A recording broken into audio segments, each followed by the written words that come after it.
Well, hello, everyone. Thank you for being here, and not for just today, but for really becoming a part of our lives. It's very beautiful to have a community of friends that have come together just around prayer. So thank you so much for that. Um, I'm sorry I can't see you at all. I guess we're always used to that. I'm used to seeing my audience, so I'll do my best to really connect with you and to be personal. Now, the other thing is that I'm not used to having Roy as my audience. So he's in the room with me and he'll be managing the technical side of things, including taking any questions that come in. I think he was having you email him, so I think he's going to be checking those. Thank you for the questions Oh, that. no, actually, at this that point, I could do chats. It was only okay. while I was on the email that I couldn't take Okay. chats. Okay, so maybe you heard that Roy will be taking chat questions now. That's probably the best way now to communicate with me. Okay, so thank you for the questions that were sent in. I thought that what I would do is kind of, yes. I just have to tell you some of the chats that just came in, okay? Okay. Okay. Do- Hi, Maria. Hello, Maria. We Aw. love you and Roy. We love you, Maria. Aw. Well, thank you. It's certainly mutual by now. Okay, so what I thought I would do is begin maybe with giving a big picture. So the emphasis today is going to be on love. There's so much that we could do here, but I thought what I would do is just start with a kind of big picture that will give us kind of some fundamental principles for dealing with specific cases that come up, issues related to marriage, to human sexuality, to the parent-child relationship. There was one question about that. And once I give you that big picture, then I can maybe tackle some of the questions and the ones that I received in the email and the new ones that'll come up now. So, all right. So in the Old Testament, we have a wonderful revelation of God, of who he is. He tells Moses in the burning bush, he says, I am. He's being itself. So all the other gods never revealed themselves this way. They somehow interacted, and of course we know that many of them were demons. But here God tells us his very name, and in that name he captures his very being. He is the one who is. So he's eternal. He always was. He always will be, and he has the fullness of all being in him. But I like to think that he left sort of 3 dots at the end of that. So I am ... And then St. John in one of his letters completes that, you could say, self-revelation of God with words. Of course, he completes that self-revelation already in Jesus. But in the statement, God is love, it's as if God is revealing, you could say, the completion of that revelation. So he's saying, I am in the Old Testament, and then he says, I am love. And this is something very extraordinary. Of course, nobody in the Greek world would think of God as love. There's one author who says that's like saying a square circle, right? That gods were so far above human beings, never could they imagine that this God would love them, much less be love. And so then we find out that from all eternity, right, long before God even considered creating us, of course, that we were always in his mind, but before the act of creation, he was already a community of love within himself. And here we really already find what genuine love is, that then becomes the model of love in every other case for us. So the Father is one who loves the Son. The Son is one who loves the Father. And the Holy Spirit, theologians tell us, he is the love between the Father and the Son. Sometimes they speak of the Holy Spirit as the union of love between the Father and the Son. And if we reflect on this and actually follow what theology has told us, we discover that the 3 components of love are already contained in the Trinity and revealed there. So what does it mean to be father? Unfortunately, earthly fathers don't always reflect this perfectly, but in fact, to be father means to give oneself, make a complete gift of self to the other.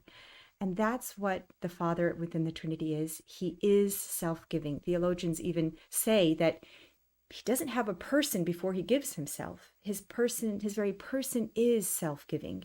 And the Son is nothing but the receiving of the Father who gives himself in love. And then the Son, of course, makes a return of himself. So here you have the giving and the receiving of love contained within the Trinity. And then the third component of love is revealed to us as well. This mutual giving and receiving, you could say, bears fruit. It's generous, it's diffusive, it overflows, right? It can't be contained. It's so enormous that two persons should make a complete gift of themselves to one another and receive one another so completely that it's as if the bonds of that relationship are broken and it overflows into a third person. So we know that in God we don't really have creation, right? God just is. But nevertheless, we see the giving, the receiving, and the fruitfulness of love. So that's how the Holy Spirit has often been understood within Catholic theology as the fruit of the love between the Father and the Son and the bond that unites them. So, but God chose not to remain, you could say, alone, although he's not alone anymore, right? He has this Trinitarian love within himself. He chooses to be generous and to bring into existence other persons who he then wants to invite into a relationship of love with himself. And this is kind of fun when I do this class with my students. I can give a philosophical proof of the fact that the reason that God creates is out of love, and only out of love. He can't possibly have any other reason for creating. So he first begins by creating angels. And we know that they make a choice all at once for or against God, and then enter into their eternal destiny after that moment. But then he chooses to create this very strange creature persons that are not pure spirits like angels, but that are embodied. So they have flesh and blood. They take up space. They live in time. We don't know if angels live in time, but in some sense, we don't exist all at once, and we're born as helpless infants, and then we very gradually become adults and become persons in the full sense that can then, you could say, ultimately we're called to make a return of love. So I like to think of God's creation as a kind of, think of a prism. And when God is light, right? But if you put light through a prism, it breaks up into the 5 colors. And I like to think of creation as a kind of reflection. Everything that is created is a kind of a ray coming from God's being. It somehow reflects God and shows who he is. So, of course, every creature just shows a tiny bit of who he is, but nevertheless, all of creation is, you could say, love refracted, right? Love giving itself and somehow being contained in these tiny reflections. When he creates the human person, all right, Scripture tells us that he finishes the creation of the material world, and it's as if God kind of regroups, the 3 persons of the Holy Trinity regroup, and they pause. And before they create man, they say, let us create man in our image. And it's really interesting. I don't know what readers of the Jewish scripture thought before God revealed himself as Trinity, but he says, let us create God in our image. He uses the plural there. And he creates man as man and woman.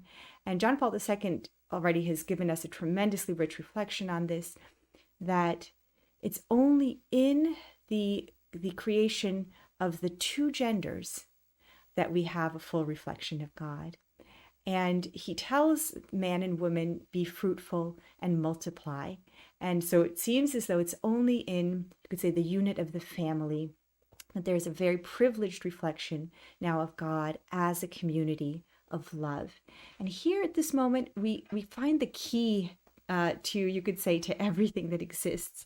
We find the key to understanding the difference between man and woman. We find the key to family. It's very important to think about this because in a fallen world, we can sometimes think of family as a burden, right? I think some of the deepest wounds that we have come to us through our family, very often, sadly, through our parents, sometimes through our brothers and sisters. But the original plan is that this is meant to be a unit of love. And if it hadn't been for the fact that we messed up, right, there would be a kind of perfection to this beautiful setup. So the original meaning of man and woman and this relationship of family is to be an expression of love, really to be a participation in the Trinitarian love of God.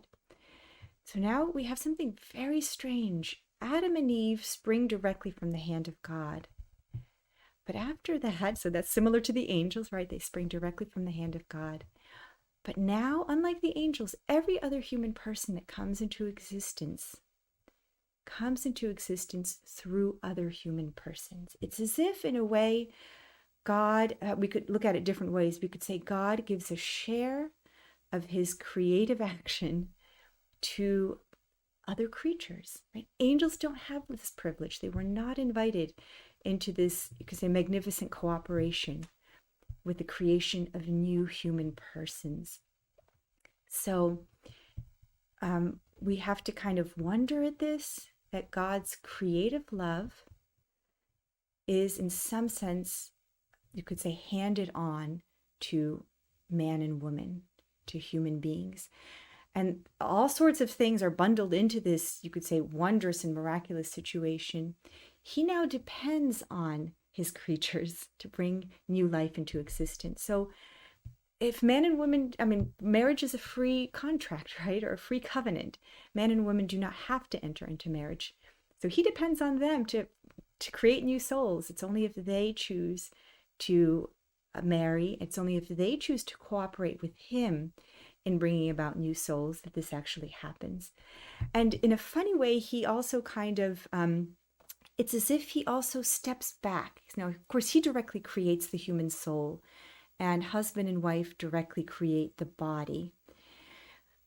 But after that moment of creation, he, in a sense, steps back, and all the love that he is pouring out into every single soul at the moment of creation, you could say he now depends on the parents to become the communicators of this love. So this is very, very beautiful. Again, it's sad that it doesn't always live up to its potential, but never mind that for now. Let's just for a moment marvel at this incredible state of affairs, that while God creates every single person with this incredibly tender affection, with this direct attention, he looks every person in the eyes, so to speak, from the moment of their creation. And he's there ready to give his love, to pour it out. And he, in fact, is pouring it out at every moment. But he, in some sense, is hidden. And he depends on the parents to be the first ones to communicate that love. And he associates the human hearts, right? He wants the human heart of the mother, the human heart of the father to be filled up with his love, right? And it becomes their love. And then that's how he pours his love out to the human person. And here we could spend a very long time on this. It's a very exciting part in my philosophy of love course, where we talk about the role of love in the development of the human person. So here again, we have great potential for woundedness and for things to go wrong. But if we see the original plan, a child is, in a sense, nothing but, you could say, a receptacle of love, right? And love is the most foundational and you could say primary formative influence on the child. So of course the mother feeds the baby, the parents hold the baby, the parents clothe the baby, but all of this is just a foil, so to speak, for this formation in love, right? The voice of the mother, the tenderness of the touch, and so forth. All of this is meant to be that love which is the primary foundation of the child's life. So I like to think of the child. I think all parents should think about this when they enter into the state of parenthood, that the child is, in a sense, if you think about clay, a clay pot being made, And when the clay is first very wet, the tiniest touch of the potter leaves an imprint on that vessel, right? And of course, as the clay becomes more and more dry, then the touch leaves less of an imprint on that vessel. And I think that's kind of an analogy for the way the human person comes into existence. Right at the very beginning, the child is a kind of pure sensitivity to the touch of love. Also, of course, to being wounded when that love isn't present. So the love is at the very foundation of our being that is communicated by the parents. Hopefully the parents are a beautiful channel of God's love also pouring in and forming that child. And then I'm just going to mention this because this might be relevant to some of the questions that come up. It's here also that some of the most fundamental wounds are, you could say, born in the soul. So when there is, you could say, a betrayal of love, when the parents aren't faithful to their trust to communicate that love which is meant to so deeply form the child in a sense of their own beauty, in a sense of their own goodness, in a sense of the goodness of the world, in a sense of the goodness of their destiny in this world and so forth, because that's, of course, what love does. When that's lacking or when that goes wrong, then there's a kind of woundedness or a malformation that can take place. And this is where we see the child is not seen as one who is loved. So the image that I use is of our eyes, right? And this is what the child is like when the child first comes into existence. Just as we can't see our own eyes, but we have to go to a mirror to see our eyes, so that newborn infant, you could even say from the moment of conception, the fetus, the newborn infant, and the small child, really can't see itself except for through the eyes of the other person. So when the mother looks with love at the child sees itself, you could say, in that responsiveness of the mother and feels, I must be beautiful, I must be precious, I must be worthwhile. And of course, if that look isn't there, then the child learns something else about themselves, right? I'm just in the way. I shouldn't have come into existence. Maybe I was an accident. And in a sense, you could say, sort of begins to have a little voice within itself, apologizing for its own being, or maybe saying, I have to prove myself, or I have to justify my being. And this is really the mechanism at work. I mean, psychology used to speak of neuroses. I know that they don't speak of that anymore, but many coping mechanisms can develop within the soul to deal with the wounds, with, you could say, the sense that this person isn't worthwhile and so forth. And the person can grow up with these coping mechanisms, right? Low self-esteem can sometimes give birth to arrogance, right? And anyway, so without spending too much time on that, I think that's part of the reason why Jesus's command, really, never to judge another person, is something that we should really live by, because we can never see into the soul of the other person. We can never see those hidden wounds. We can never see the source of those wounds in their past. So from our perspective, as Jesus says over and over to St. Faustina in her diary, mercy is always something that you could say is a fitting response to another person. Only God knows the state of the soul. And it doesn't mean the person can't sin and doesn't sin. We do sin. But those sins are very often bound up with these family of origin deficits and wounds. Okay, so now that we've seen sort of, we have creation, we have the creation of the human person, how the person comes into maturity, which is they're given themselves in and through the love of the parents. And this is all in the natural state, and God is ultimately calling every person into a relationship of love with himself. And that's the meaning of our existence. So when he loves us into existence, he is waiting for a return of love. And sacred scripture gives us the image of a bridegroom, okay, of seeking his bride. And this is the meaning now of our existence. God is that bridegroom who first has to woo us, so to speak, right? He is trying to establish a courtship with us. And I see everything in creation as, you could say, this lover trying to get our attention, to show us that he loves us and to make us, in a sense, fall in love with him.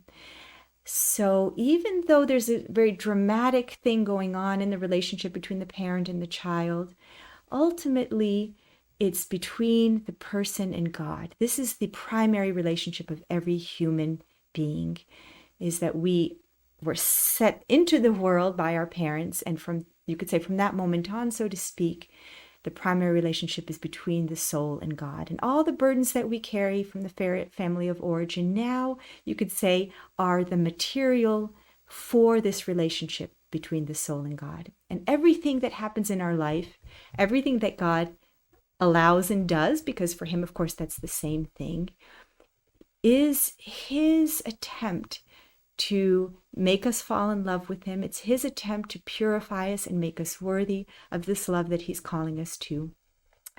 And this is, of course, what the sending of his son is. So Adam and Eve reject the love of God, but rather than leaving them to their choice, God sends his only son, and now you have love revealed in its perfect extent. You have Jesus, who not only takes on the burden of our sins, he suffers the punishment, but he comes to join us in all of our suffering. He gives us the church, he gives us the sacraments, which are all ways in which he enables us to receive his love and make a return of love. Okay, so then the last thing that I would like to look at is, and by the way, with respect to that, I think he does everything that he could possibly do with respect to giving his love. So once he dies on the cross for us and he gives us the church, he gives himself in the sacraments, he comes to be present with us in this invisible way in the Eucharist, always available, always present in an utterly unthreatening and loving manner, right? In that silence, he calls us into that silence and into that solitude. That's where we find him now, okay, is in the silence and the solitude of the Eucharist. In some way, we have to enter into that silence and solitude in order to find him, because that's where he dwells. And all the love of his longing and passionate heart, which is thirsting for a return of love from each of us, is dwelling in the Eucharist, right? Where he gives himself to us every day if we want, and where he remains present in adoration. If we're blessed enough to have exposition, that's wonderful. Otherwise, in the tabernacle, where we can be with him anytime, even from our homes. Sometimes if you have a sleepless night, you can make yourself present before that blessed sacrament in the church, prostrate with him, keeping him company, receiving his love, and making a return of love. So in some sense, you could say that pinnacle of his love is really found in the Eucharist. And then at the end of our lives, the image that I have is of somebody who's panning for gold, right? You know about the gold rush to the West, and you have this, everybody was panning for gold. So when you pan for gold, you have a sieve, and you scoop up the sand, and you get a lot of it, but the sand falls through the sieve, and the only thing that remains are the nuggets of gold. And that's what God does at the end of our lives. There's a sense in which he pans for love. It's the only thing that's going to remain. And it's so interesting and so mysterious that he made the setup of the human person be the way that it is, right? With angels, he just looked at the angels, he created these pure spirits, and he said, will you obey me so that you can enter into my love for all eternity? As far as we know, it took place all at once. With the human person, he gave us bodies, he put us in time. We need to eat, we need to drink, we need to sleep, we need to have jobs, we have families, we have earthly relationships, right? There's spousal love, there's filial love, there's brotherly, sisterly love, friendships, so many different things going on. And yet, all of this has its meaning only in relation to love. So at the end of life, that's the only thing that's going to remain. He's going to pan our lives for the love that's present. That's what St. Paul, in a sense, tells us when he says, faith, hope, and love remain, and the greatest of these is love. And he says, if I can move mountains, I can even give my life. But if I don't have love, it means nothing. Okay, so the meaning of everything in our earthly existence has to be related to love, and it's going to have its meaning from that. On the other hand, it's very beautiful, right, to think that even as Saint Therese says, picking up a pin can become meaningful. Right? This is especially, I think, for mothers who feel that their lives are so filled up with these very insignificant things, right? They're turned to pure gold, right? We can have the Midas touch of love. Everything that we touch is turned into something that remains for all eternity if it's associated with love. Okay, so then the last thing that I want to do is just take a closer look at a very important part of human existence. That's the love between man and woman. That's very often meant to flower in the vocation of marriage, and that expresses itself in this very privileged way, which is in this deep spousal intimacy that involves the body, and that has its, you could say, its final flowering, its full flowering in the creation of the new human person. I just would like to look at that briefly. So masculinity and femininity are expressions of the self-giving and receiving that you find within the Trinity that becomes fruitful. And it has its, you could say, its special concentration and a very special expression, this spousal or romantic love, in the sphere of sexuality. And I'd like to look at that for a moment because throughout the history of philosophy, and maybe not only in philosophy, also in theology and even in people's lives, the sexual sphere is very often seen as something which belongs to the animal dimension of the human person. And so you have, sexual intimacy, this physical bodily union of man and woman, is something physical and animal.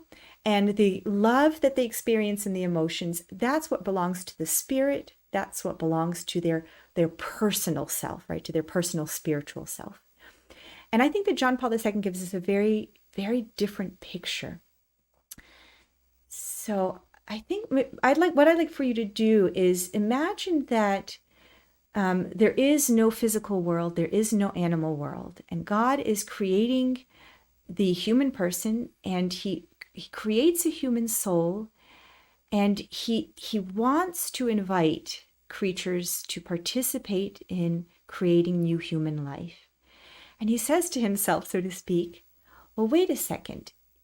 If they only have souls, these creatures will not be able to help me create new human life because they won't have anything to give to a new person, right? It's not as though we could break off part of our souls and contribute it to the coming into existence of a new human person. So he says, I'm going to make the physical dimension. I'm going to make something material because we can share material things with other persons, right?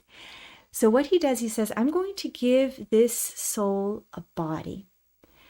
And everything about that body is going to be an expression of their personal self. It's going to be like an image of what the person is.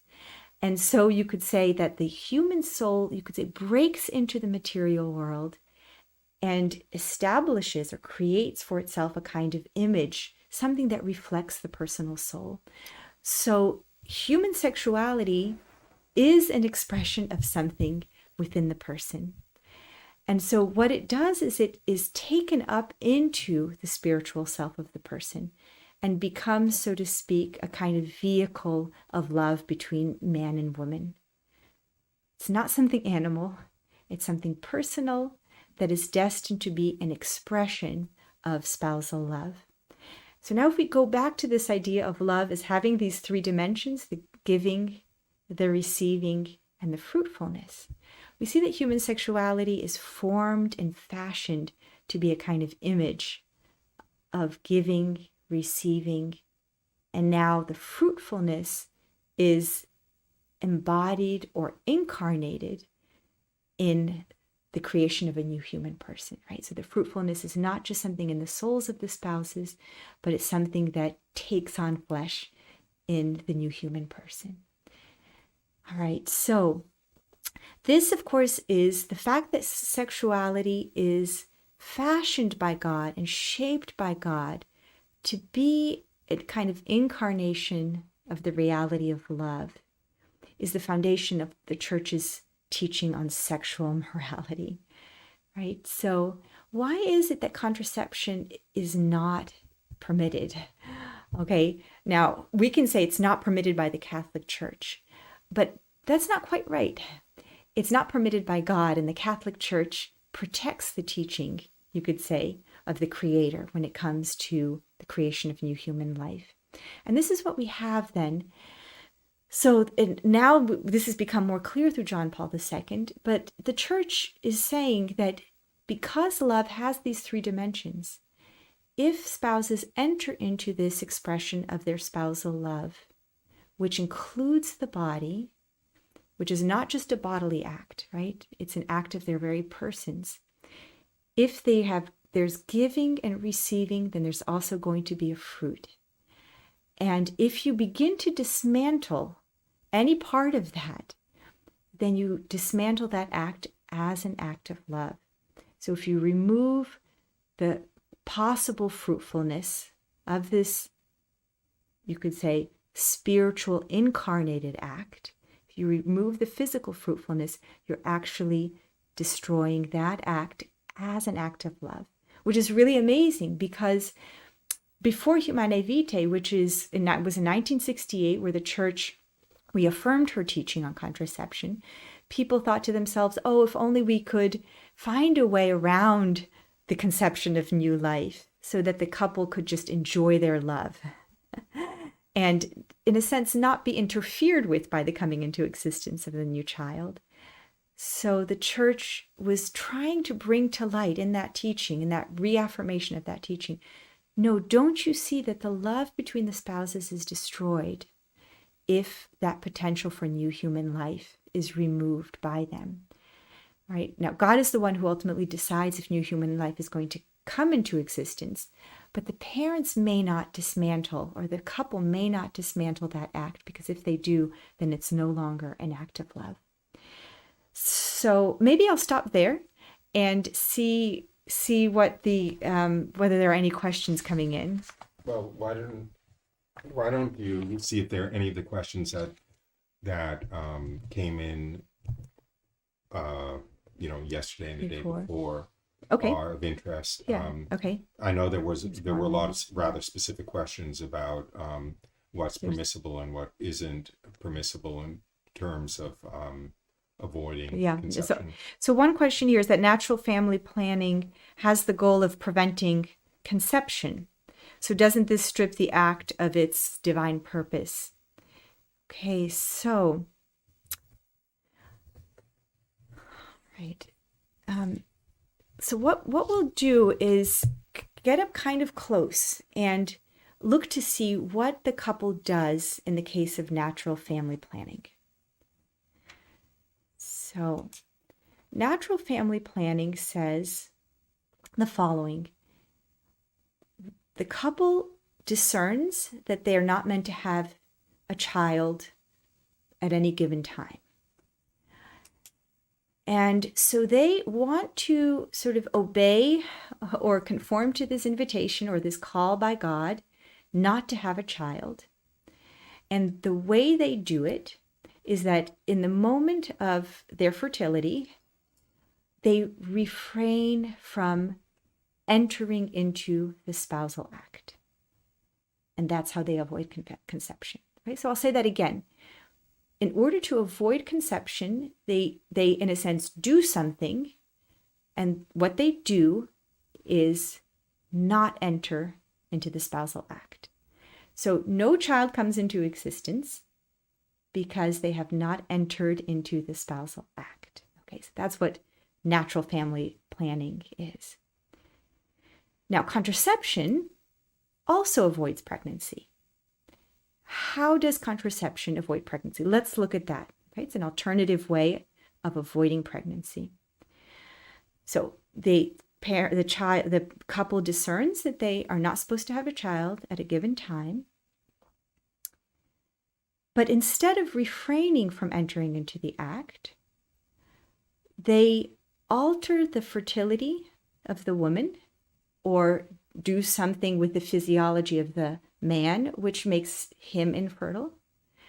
And they enter into the act and make it impossible for a child to come into existence by having altered the act itself. Okay, so I'll say that again. So they recognize that they're not meant to have a child, and they alter the physical dimension of either the man or the woman. They enter into the act, and by altering the physiology of the man and the woman, they have actually made impossible one dimension of their love. So they're trying to hang on to the self-giving and the receiving in the sexual act, in the spousal act, but they have cut that giving and receiving from its fruit. Very different way of proceeding. Can you see that? And so the church's teaching is not about avoiding conception. The church hasn't said, you may never avoid conception. The church has only said the following: if spouses enter into the act, they may not dismantle it. They may not alter its nature as an expression of love by altering the bodily dimension, which is meant to be an expression of the fruitfulness of love. So how is that, Roy? Hey, you're way out of my league. Was that clear enough? Yeah. People, okay. Excellent explanation is last Okay. comment. Okay. So it's not stripping the act at all of its divine purpose. It's simply not entering into the act. You see that? Okay. So let me see what else we have here. There were a couple of questions about there was one question that which actually was from the after I typed that up for you or printed that out for you. Okay. Which is it acceptable to become pregnant by accepting the donation of an adopted embryo? Okay. And there's also I think was also a question about in vitro fertilization. There. Okay, I didn't see that one. Okay. So so this the question about adopting an embryo that was created in a test tube, let's say, right, in a petri dish. Excuse me for saying so. It's a kind of a terrible thought, but that is right now only a matter of opinion in terms of the church's teaching. The church has not spoken on this, and so there is no official teaching. So I'll just tell you my opinion, and I've heard other ones, but my opinion is that this would be permitted. Now, maybe to answer this question, I'll go first to the question about in vitro fertilization. Now, in vitro fertilization is when the sperm and the egg, the sperm of the man, the egg of the woman, are removed from their bodies, say clinically, okay, in a medical environment, by science, and the egg and the sperm, the gametes, are put together in a test tube, or I don't even know how they do it, okay, or in a petri dish, and conception takes place outside of the embrace of love, outside of the body of the woman. Now, why does the church has pronounced on this? The church has said spouses may not bring new life into existence in this way, very definitively, okay, on peril of their souls. So, and why is that? So, similar to contraception, what happens now in this case is you have new life, which is by God's plan destined to be connected to a concrete act of love between the spouses, is conceived outside of the act of love. So I said earlier on that the spouses are invited to be caught up into the creative love of God, so that the foundation of every person's existence would be in love, not as something abstract, but really should be in love. That's why he made the spousal act the way he did, so that every child that comes into existence is the product, you could say the outflow of an act of love, a concrete, incarnate act of love. IVF, in vitro fertilization, does not respect that setup. And so a child comes into existence, you could say, in the coldness of non-love, right? Now, God's love is always present there. And I have spoken to a few persons who were conceived in this way. And it's very interesting to see that they somehow felt that something was wrong. God's love is always there, okay? And that's an immortal soul that has a destiny to be with him forever in heaven. But why the church says that this is actually not morally right is for this reason, all right? Is that every person is supposed to come into existence through a concrete act of love. Now, if the parents say, well, but we do love each other, and when we take our gametes, or the egg and the sperm, well, we love each other. But can you see how different that is? That's not a concrete act of love. Right? But you said that the adoption of an embryo may be permissible. Okay, yes. So now we'll take the case where a person already exists and it has been conceived in this way and is frozen. What do we do with this? And I think that it would be permissible for a mother, a woman, to receive that embryo into the womb. So it's not as though anyone on purpose brought this child into existence so that it could go into another womb. But if somebody finds that there already exists a child, I think that it could be adopted in this way. Yeah, so I'll just read the question. It might be a little easier. Okay, there's an example of a woman who was in a marriage with a very inappropriate spouse who abused her daughter actually, who predated the marriage.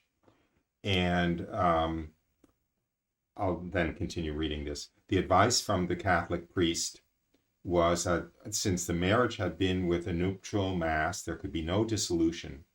So if the mother wanted to separate, she would have to raise the children on her own. Is this true? Yes. So yes.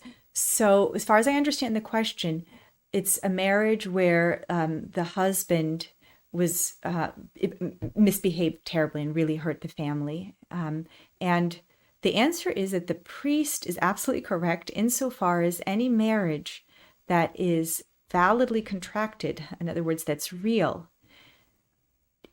is permanent until one of the spouses dies. And the fact that one or the other of the spouses is unfaithful in whatever way, right, is not loving in any possible way, doesn't actually undo that bond of marriage.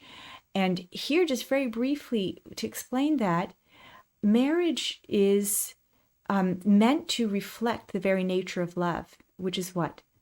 Love is forever, right? A love that says, here, I'm giving myself to you for a couple of days, or a couple of weeks, or a couple of years, then I'll take myself back and give myself to another person, especially married love, which is the entire person is made a gift to the other person. And even more importantly, God is the keeper of the bond. He's the one who unites them, and he is holding that bond together. Why? Because that's what love is. Love is forever. In marriage, its inner soul is love. Okay, and the sadness of this life, of course, includes unfaithfulness, but that doesn't undo the nature of love, and it doesn't undo that bond. So that's why for Catholics, marriage is permanent. There's, of course, the other side of it, which is just as important, which is marriage is meant to be an image of the faithful love, that, because the marriage between God and humanity, between God and the soul. That bond is forever. God is not unfaithful. And human spouses are meant to image that. And our fallen human nature means that we do it very imperfectly, but it doesn't undo the nature of love and that bond which reflects that love. So it's a terribly difficult situation, and invites a lot of compassion. Well, It I have doesn't another do. terribly difficult situation for you, Okay. Dr. Ruth, or not. Excuse me, that's actually a very improper comment. Okay, I'm going to have to read some of these details because the person asking believes the details are relevant to the issue. Okay. Okay. Is a vasectomy wrong even when you think you have a case for having one? I am still in my 40s. I have 6 children. 2 of them have difficulties that require a lot of time and energy. And we feel that having another child would be a huge strain. We use NFP, but the 6th child came in the presence of using NFP. A priest mentioned to my husband that he needed to protect me and get the vasectomy done. Why are Protestants and Jewish women he asked me, why are Protestants and Jewish women allowed to use contraception?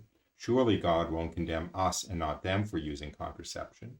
And there is a 1 in 3,000 chance of getting pregnant after getting a vasectomy. So can't one say that we would still be open to God's will? Yeah. So, I mean, very simply, in terms of the church's teaching, but now I've given the foundation for it, is that would not be permissible.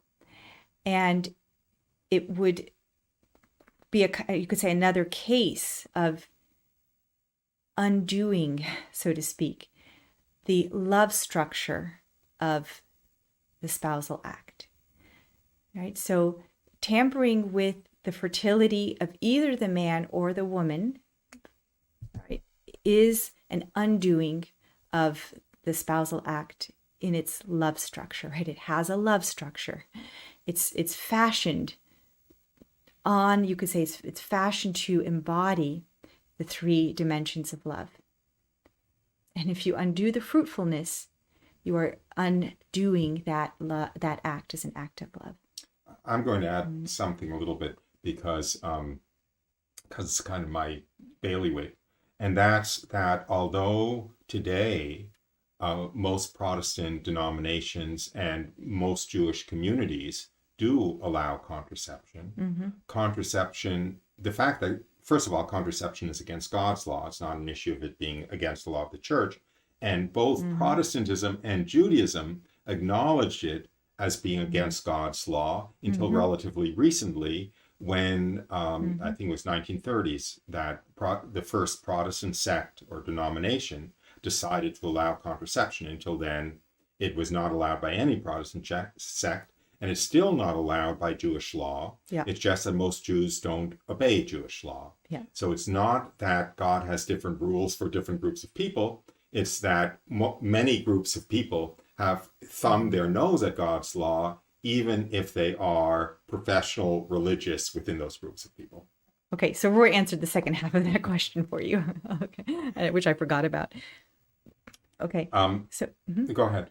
well, do you have something still on that topic? Because I other can't. topics. I haven't really sorted these by topic. Okay. Oh, you mean the contraception topic?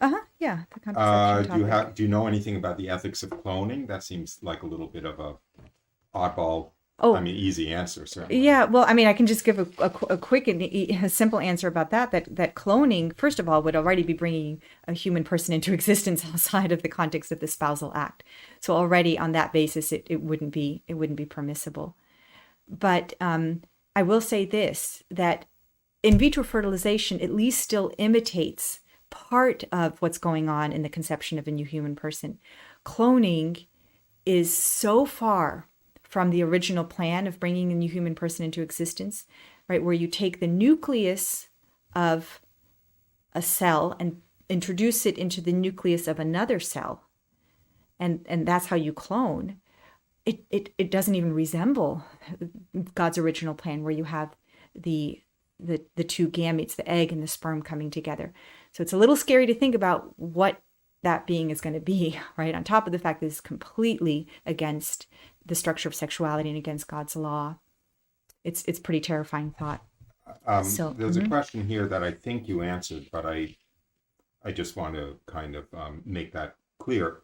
Someone asks, what are the ethics of trying to save the lives of those zygotes by adopting one brought to term via surrogate mother? And I think you said in your opinion, that's okay.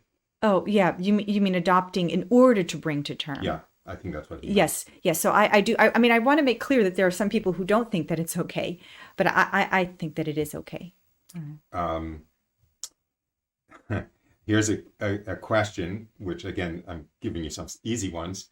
I thought in an abusive marriage, divorce was allowed as long as they remained single afterwards.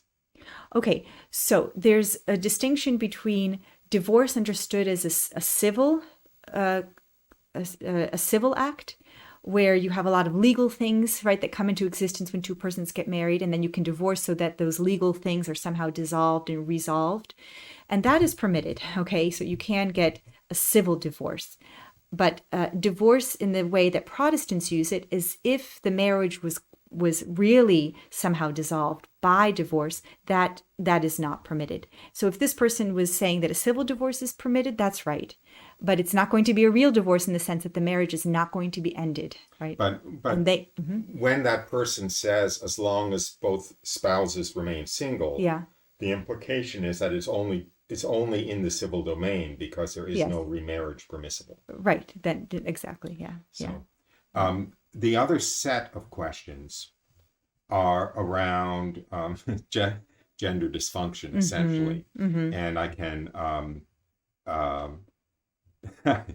I'm sorry, I'm laughing because because I want to keep the Pope out of it, essentially, or the current confusion that may be reflected within the church out of it, I guess. So let me give an example of that. Okay, as a practical matter, how do we as Catholics handle the topic of gender identity with friends or acquaintances who have children who are confused with respect to gender identity, or even living the lifestyle of the opposite sex? And how do we handle our relationship with the parents? What are we called upon to say or not say? Okay. So this is really a pastoral question, and I'll just do my best to respond. Maybe Roy will have some wisdom on this. And I did read the email that came in with this question, and it was saying, do we have some responsibility before God to bring this topic up with a friend who has children in this situation? Are we going to be held responsible if we don't? And my sense is the following: that only God knows how successful we're going to be if we bring this up. And I think that we have to really put ourselves into God's hands. We have to check ourselves and make sure that it's not a lack of courage that's keeping us from saying it. But honestly, what I do, I know that Roy has told you, spoken much about Delindo. I have started taking cases like this and very, very concretely surrendering them to the Lord. In a sense, interiorly, just shutting off any worry about should I not, peacefully, completely letting go of the matter and surrendering it to the Lord, and then saying to him, please give me a sign, or you take initiative if this is meant to come up. And it's not a cop-out, because what we're doing in that point is we're putting ourselves in God's hands and saying, I trust that you will be the one to take initiative and reveal to me. And give me courage, of course, if the opportunity arises.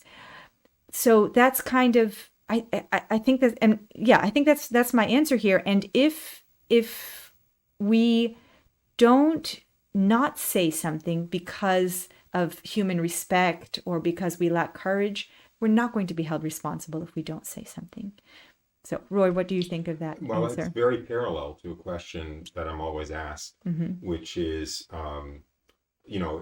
if one has a Jewish friend, should I preach Christ to them, essentially?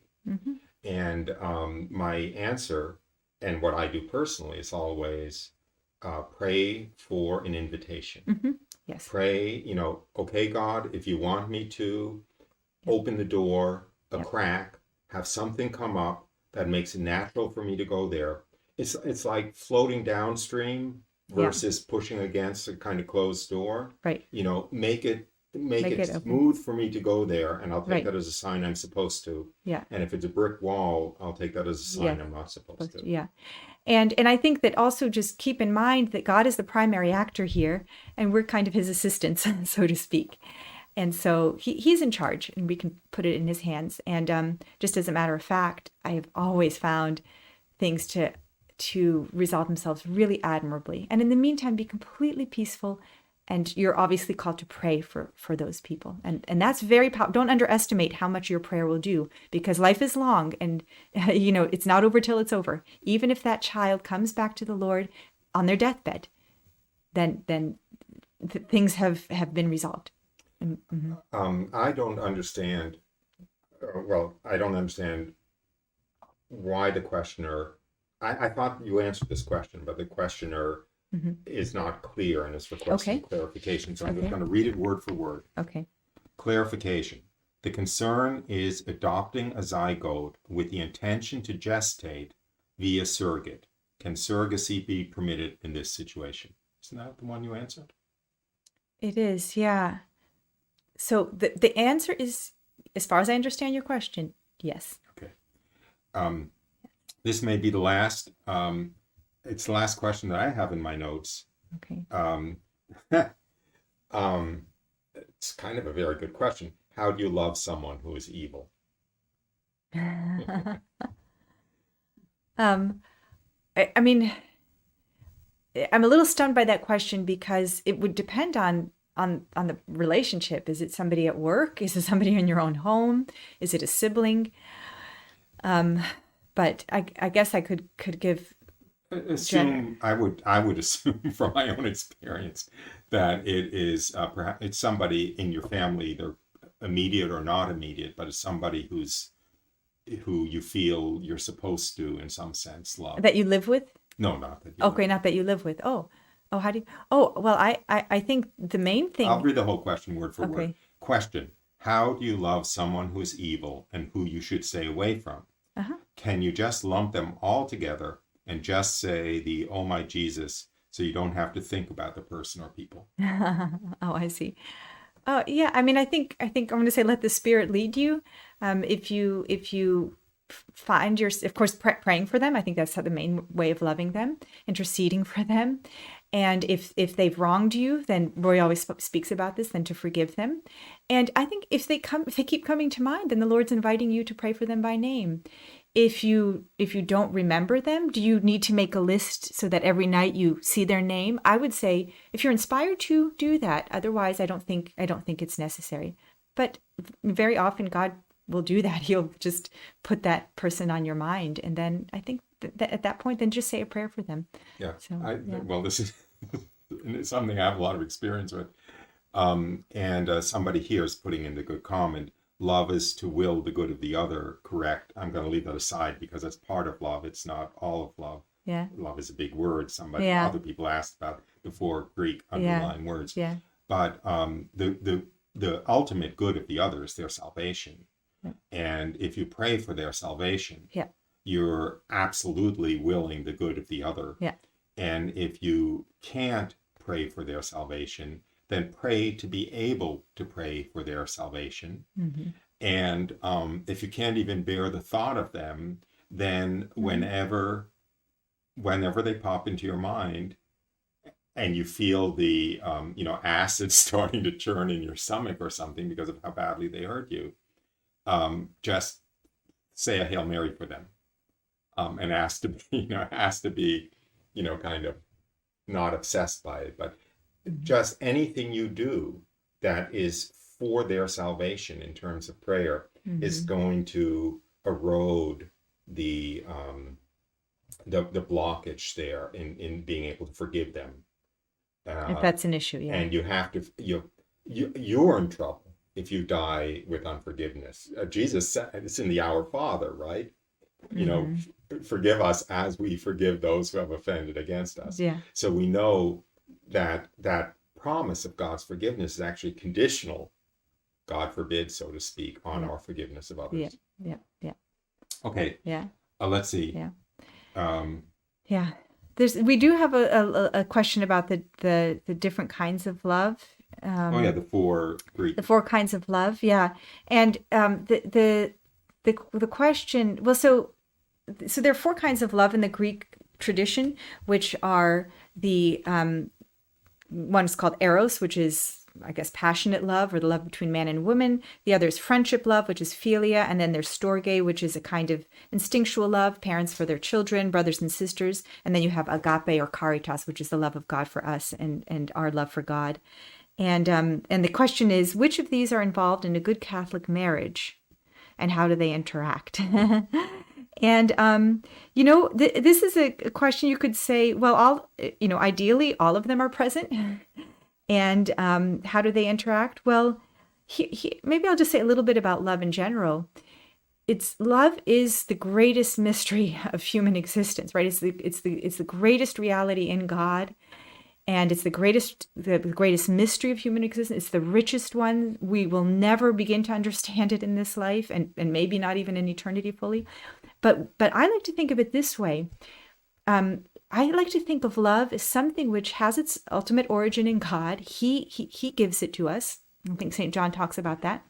And then it shows up within us various different ways in various different times. So you've heard the definition, love is an act of the will. It's willing the good of the other.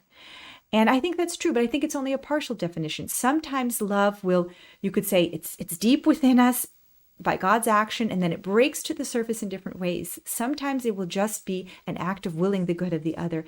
At other times, we'll receive the gift of a very full heart, right?